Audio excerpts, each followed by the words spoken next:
What is up, guys? Welcome back to the FordTechMakuloco channel. So today we have an interesting one. We have a 2011 Lincoln Navigator Ford Expedition, same thing, that has a concern where the engine runs great, it idles a bit high, but it runs great. Driving performance is just fine, no problems there. But when the customer comes to a stoplight and hits the brakes, and then the light turns green, and he lets off that brake to transition over to the accelerator pedal, well, that's when the engine kind of lunges forward and stutters, okay? Kind of like me, I stutter a lot. It's edited out, but I stutter enough. So, it's a weird one. There's no misfires going on. Here's the backstory on it, though. This is where it gets interesting. So, he lives up in Michigan, and he had the engine rebuilt. I don't know what that means. Main bearings, rod bearings, line hone, line bore, what does that mean? But he at least had a timing job done. I don't know if it's a full rebuild plus timing job or what.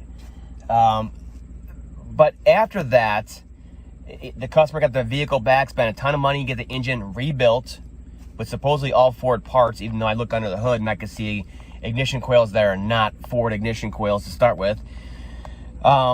He gets it back, just spent a lot of money, and it has these weirdo misfires, okay? Like when he's driving, I guess, maybe when it's idling in park and stuff like that. So he brings it back, says, I just spent a lot of money here, fix it. Here, warranty the work. They did something to it. They claim they cleaned the injectors on it and they fixed all his concerns. Well, let me tell you, I've never had to replace or clean or do anything with injectors but once in my career, okay? The detergents in fuels nowadays, they're so high, they're so strong that they keep the injectors clean, and the backside of the valves are clean. There's never a need for a carbon service or a fuel injection service. If you need a fuel injection service, you have not been maintaining your vehicle, or you got bad gas multiple times, stuff like that. It's not common at all, not on port fuel injection. So that right there is BS, that they need to clean the fuel injectors and they fix this concern. What I think is happening is that they put in maybe aftermarket parts, I don't know. Maybe they didn't go to the high volume oil pump. Maybe they didn't fix the root cause of concern. I think he brought the vehicle in for, you know, a misfire, chugging type deal initially, and they said you need a rebuild because you have low oil pressure and volume issues. We'll do all this stuff and spend all this money and fix your concern. And then they found out later on they didn't fix this concern. They were trying to cover it up by bumping up the RPM. So I just went on a test drive now with the vehicle, and it's full hot. It just came from Michigan, okay? I just checked all the temp sensors on the vehicle to make sure that they're reading correctly, and the RPM is way high. So in gear, hot idle, this thing is calling for 800 RPMs, and it's matching that just fine. 800 is way too high for a hot idle.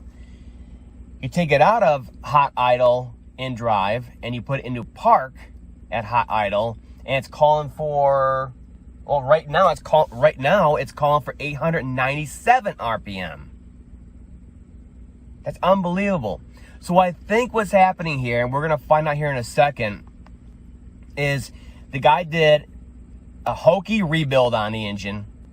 He found out he still has low oil pressure and volume issues, doesn't want to warranty $3,000, $4,000, $5,000 on work.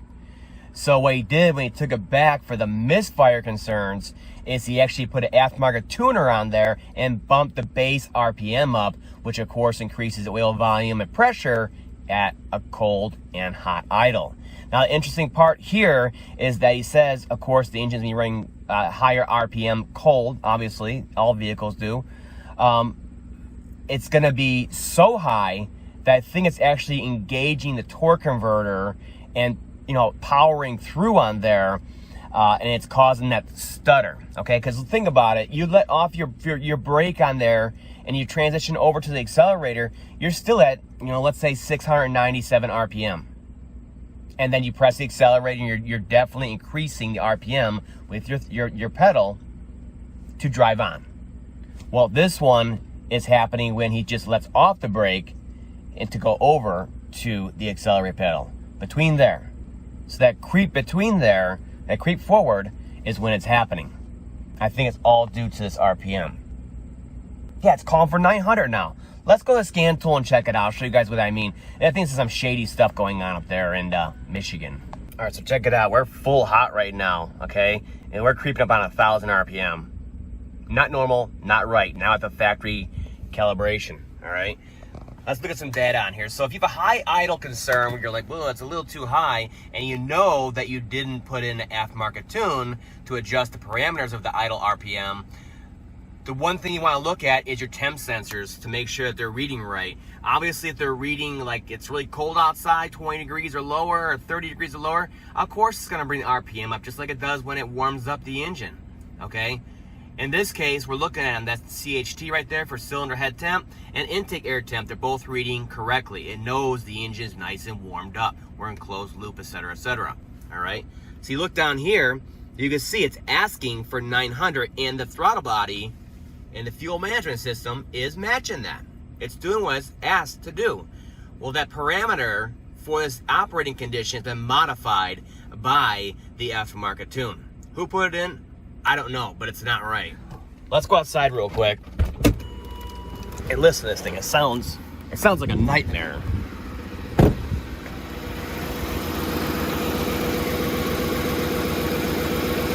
It does not sound good at all. Not for just being rebuilt.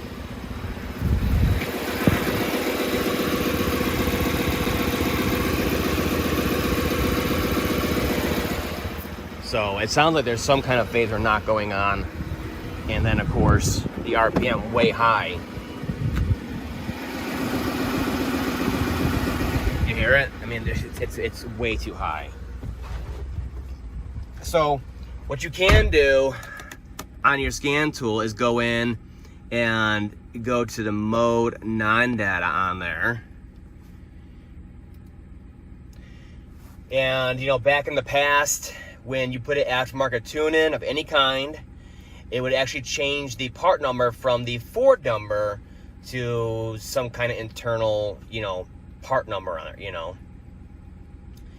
And you can see on this one that the calibration for the TCM at least is normal, but I'm not seeing a calibration part number for the PCM. You see it right there? So I recorded these numbers right here that's reporting right now. What we're going to do, the easiest way to tell if it has an aftermarket tune in there that the customer does not know about is to reflash it with the Forscan tool with a calibration file as per the VIN from the Ford server. So that's what we're going to do, and we're going to see how everything changes on here. This is unbelievable if they did this. So that's why I'm documenting in case the guy has to go after them too. This RPM is not okay. So if we go back in and we put in the Ford factory calibration, we force it on it, and we're still having these high RPM issues, then I'll take it, okay? If it's somewhere else causing something that caused it to go up. But I'm telling you right now, once I reflash this, it's gonna drop down, and we're gonna start having those issues with the misfires again due to low volume and pressure in the VCT system. Watch, I'm sure. Look at that, just increased it more. Holy cow. Look at that. It wants 1,000 now. Okay, so he wants to reflash it and move forward. We're gonna try to force a reflash on our J08253. You always gotta verify that's correct, especially if someone's been in here messing around with stuff. All right, there she is, all reflashed, good to go with the Ford calibration. So we're gonna go ahead and turn it off. And after something like this, you always want to, well, get out of this, obviously. But you want to reset the cam on here for the PCM. I'm not worried about the trans right now. Actually, you know, we're gonna clear the trans too. Considering I don't know what that calibration, that aftermarket stuff did to it, what it changed, what it jerked with. So we're gonna start off fresh. Let's not be stupid here. Because right now this is looking like a high idle issue causing a trans issue. So we'll do that. We're just gonna let it sit here.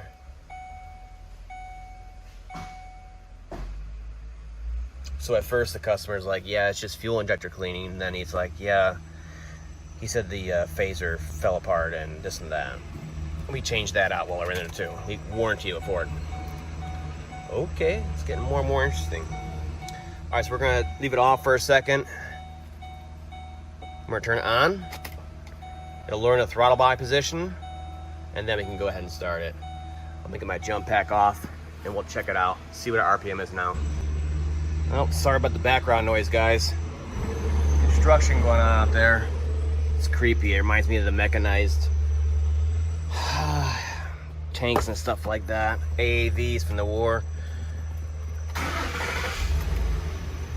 Okay, so here we go. So it's already asking for 700, which is good to go. That means the factory calibration took. So that's good to go for a cold, well, a warm restart. 700 sounds right. Now we're good, we're stabilized, it's starting to bring it down. Look at the difference right there. This is in park, hot idle, no accessories on. And before I was calling for 8, 9, even 1100 RPMs. Look at the difference. You think that jump is not gonna cause an issue? I called it. There's an aftermarket calibration on there. So once this gets warmer and kind of settles down, once it learns everything, it may go down to 550, 575. So we're gonna let it learn the idle parameters, you know, and we'll just go from there. Let's take a listen to the engine.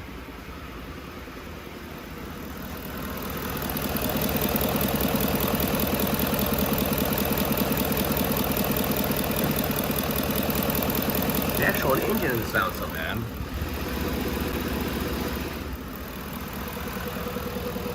It's a little shaky.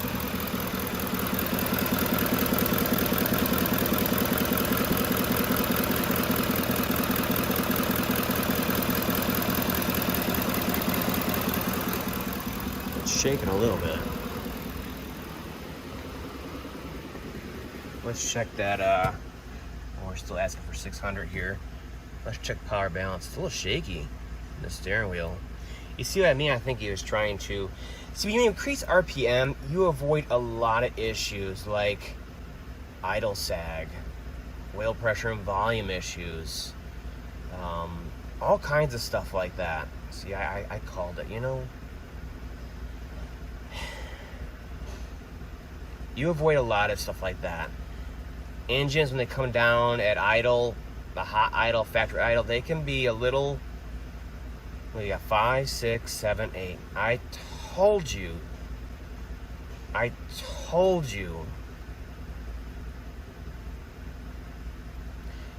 So we talked to the customer. He said there was this is aggravating.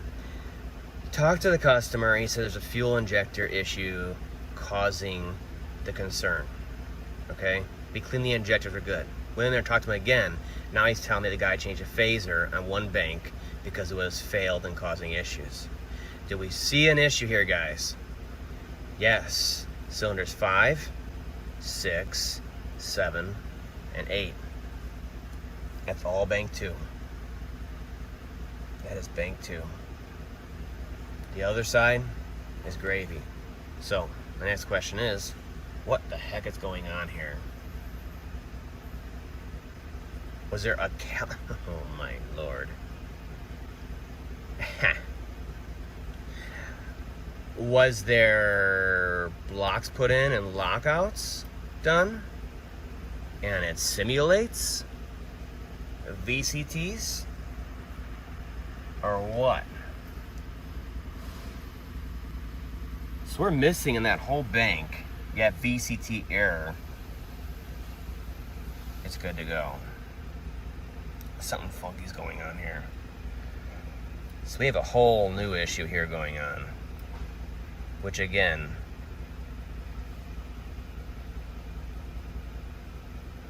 he thinks he's hearing it more from the driver's side too, which is where all this is happening. Look at this. You see, I never felt this before. And the reason being is they bumped the RPM up. Let me demonstrate. I'll do it manually. See, we're at 600 right here. try bringing it up to 800, so it'd be very hard to do. But anyways, see, it's very, very sensitive.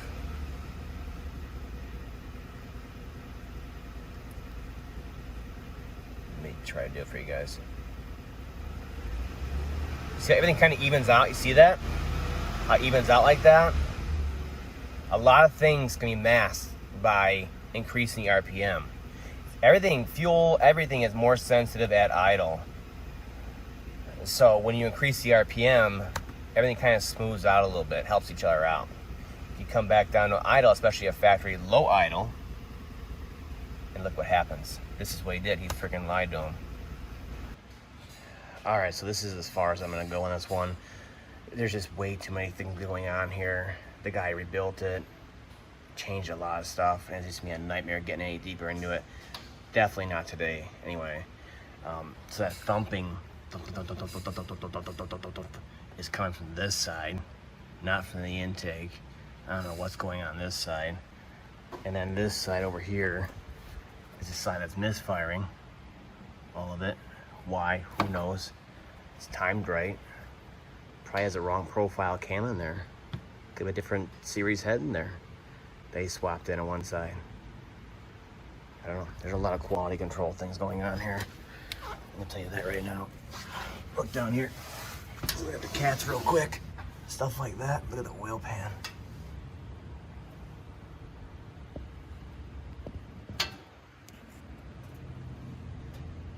It's got oil all up in there. There we go. Leaking. So there's a lot of quality control issues going on here. It's nothing I want to get into.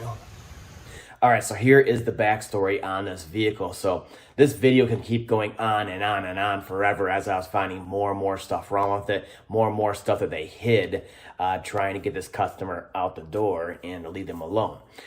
So what happened is the customer actually drove the vehicle until the engine basically seized. He brought it to a shop. They said, hey, the engine basically is seized up and needs a full rebuild or replacement. He did his due diligence and he called around and he found places, talked with people and reviews and all that stuff. And he found a good rebuilder shop to rebuild the engine shop. Okay, that's all he does is rebuild engines. The problem is these rebuild shops have these old guys in them and they're used to working on Chevy small blocks and big blocks and Ford small blocks and big blocks, and they have no idea what's going on and all the inherent issues of the 543 valve. They're used to working on old engines, you know, the OHV engines, and this is an OHC engine, and they're just not used to it. So when they come to this, it's kind of all foreign to them. It's one of the first things they're starting on, that they're working on, and they just kind of put it together the best they know, and then they put it back in the vehicle, and down the road it goes. So what happened is that they did a full rebuild on it. Whether they use Ford parts or not, it's not an issue at this point. But they also had to replace one of the heads with the cams. I'm sure if it was all seized up in there. Was that the right-hand side or left-hand side? Well, based on this video and based on what we're seeing here with the bank 2 on the driver's side dropping all the way across, yet being timed properly, no exhaust restrictions, nothing weird like that. I'm betting the farm that they put in a generic 543 valve head in there that was the wrong cam profile for that vehicle, for that generation. So the 543 valve has had at least 3 generations of cams it's gone through with different profiles. The first one starting in 04. So the later ones, of course, have a different profile also. And I think he put in the wrong cam profile. And the reason why it's only on the one side is because he only replaced the one head, okay? So the issue he had after he rebuilt it is that he had the misfires for no reason at all on that bank. He couldn't figure out why. He's not familiar with the different cam profiles throughout the years in the 543 valve, okay? He's not familiar with the engine. And he just couldn't figure it out. Once the guy, he sent it down the road, said, here you go. And then when the guy came back and said, I got misfires and that, he covered it up and said, hey, I just cleaned the fuel injectors and we took care of it. It was nothing we did. It's just, dirty fuel injectors, 143,000 miles in the vehicle, whatever, and you're good to go. What he did actually, he couldn't figure it out. And he thought it was a phaser, popped it in, still couldn't figure it out. And he ended up just putting an aftermarket tune in there. I guarantee it's not confirmed, but I guarantee it. He put an aftermarket tune in there to bump the base RPM up, which will mask a lot of issues with a vehicle that's having drivability concerns. Let's say you're running lean, has a wrong cam profile, anything. You bump the base idle RPM up, everything will kind of smooth out and it'll kind of level out, help each other out. You get down to low RPMs and it's every cylinder for itself. That's the best way to explain it. So you saw the oil leaks and everything else. I was not getting any more involved in. He was a waiter from Michigan. I had other vehicles there. Take it back where it was done, unless you want me to, get in there and basically redo everything the guy did. And in the first place, I don't trust his rebuilding skills, let alone the parts he put in there. And then I have to check which cam profile it is. How am I going to really check that besides hoping there's a part number on that cam that's a Ford part number? I can cross-reference engineering to service part number and see if it's the wrong profile. It'd be a long, expensive process. And the guy, he spent $7,000. For reference here, a Ford remanufactured engine that I put in is $7,200. Ford reman with parts and labor, with exhaust manifolds, with dipstick tubes, with hoses. Everything gets replaced when I do a reman engine. He had a half-cocked, I don't want to swear, rebuild and install put back in with the old exhaust manifolds and everything just jammed back in there for $7,000. So when you guys are going out and you're looking for a shop to get work done on your vehicle, this in 5 minutes talking here, when you're looking for a shop that is going to work on your vehicle this deep into the engine like that, you better do your research. You better take it to a shop that is familiar with this engine. There's a reason why, just for timing jobs and stuff like that, I don't rebuild the 543 valve or any engine. There's a reason why people come from all across the United States, and even one or two people have come from around the world to get me to work on their vehicles. And that's mainly because I have like OCD working on vehicles. So I make sure everything's right. Biggest reason being, I want to be right for myself. I'll move on to the next vehicle. I want to make sure it's perfect for the customer. But the main reason is I don't want to go back in. So I use all Ford parts. I torque everything down and it's one and done, So there's a reason why people come to me, and it's because of mainly my use of the Ford parts, the OCD, and the fact that I'm very familiar with the engines, because that's what I do over and over again, like an assembly line. So just make sure you guys are really looking into the shops that you're going to hunker down that kind of money to. $7,000 is a lot of money. That's it. Enough yakking for now. I hope you guys got something out of this video. And I've been seeing a lot of hacks like this work coming through my shop recently, and it upsets me every time, even though I'm not really integrated into the vehicle. I'm not personally involved in the vehicle, but I feel bad for the customers. That's all for now. I'll see you guys next time.